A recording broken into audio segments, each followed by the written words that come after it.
পদ্মা, তুমি না সতী সাধ্বী রমণী?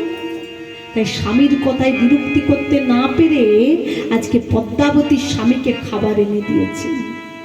আর জয়দেব রূপী ভগবান মনের আনন্দের সেবা করলেন। সেবা হয়ে গেল বাবা, চলে যাচ্ছে শয়ন মন্দিরের দিকে। পদ্মাবতী ও পশ্চাতে পশ্চাতে যাচ্ছে স্বামীর পদসেবা করতে। আর যখন পদসেবা করতে যাচ্ছে, ভগবান আমার দেখলেন পদ্মা সতী সাধ্বী রমণী, তাই সঙ্গে সঙ্গে বলছে না না, আজ আমার পদসেবা করতে হবে না। কারণ ভগবান জানেন যে ভগবানের চরণে বাবা 19 চিহ্ন আছে, 19টি চিহ্ন আছে। বাম পায়ে 8টি আর দক্ষিণ পায়ে আছে 11টি চিহ্ন। দেখলেই কিন্তু চিনতে পারি। বলছি না না, আজ আমার পদসেবা করতে হবে না, তুমি বরং আমাকে গীত গোবিন্দটা দাও। কারণ গীত গোবিন্দের অসম্পূর্ণ শ্লোকটি আমার মনে পড়ে গেছে, আমি সেটা সম্পূর্ণ করি। যেই না গীত গোবিন্দটা হাতে দিয়েছি, গীত গোবিন্দটা হাতে নিয়ে বলছে, পদ্মা যাও তুমি ভোজন করো।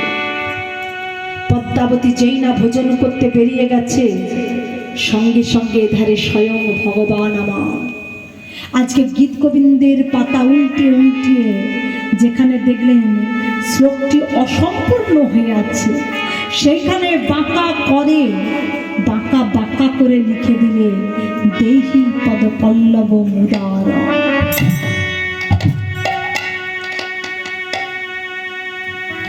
যেই না লিখে দিয়েছে, আর এধারে পদ্মাবতী পদ্মাবতী ভোজন করতে যাবে, ঠিক সেই সময় স্বয়ং জয়দেব এসে বাবা উপস্থিত।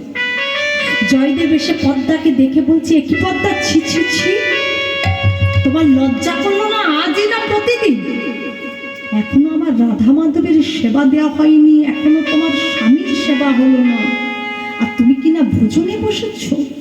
ছি ছি ছি, তোমার লজ্জা করলো না?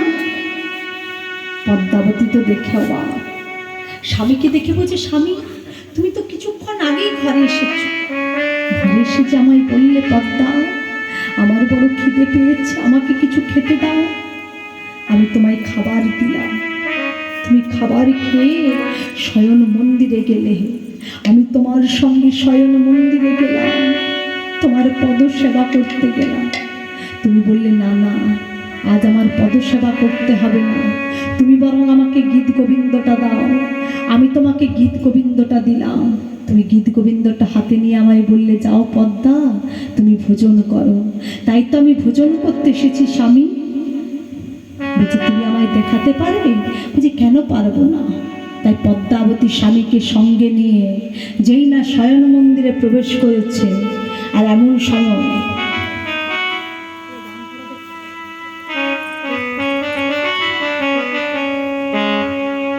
বলো করে